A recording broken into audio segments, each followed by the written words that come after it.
પહેલા લેતા નહીં, એટલે સાહેબ ના પાડશે, ગુરુજી ના પાડશે, ગુરુજીનો સ્વભાવ છે.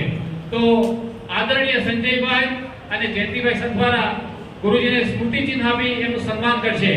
કારણ કે ગુરુજીએ સમગ્ર ટીમને ઉત્સાહ વધારે છે, સતત માર્ગદર્શન આપ્યું છે.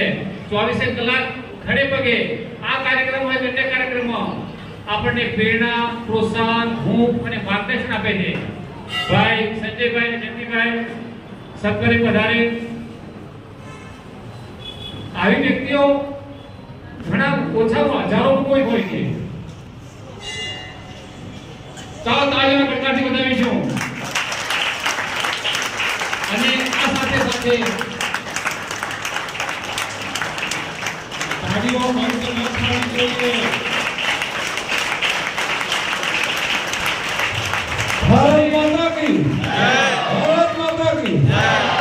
धन्यवाद. આ સન્માન શિખાવેલું પણ થઈ રહ્યું છે. युवा स्वयंसेवक संघ के साहेब द्वारा दिया हुआ ये सहवास्ती भारत माता का जो छवि दी है, ये हमारे तन मन धन और दिल में जो बसती है, इस भारत माता की हम प्रतिदिन जो वंदना करते हैं, जो हम आरती उतारते हैं और उतारते रहे जब तक जान है तब तक देश रहे हमारा महान है और हम उसकी सेवा करते रहते हैं.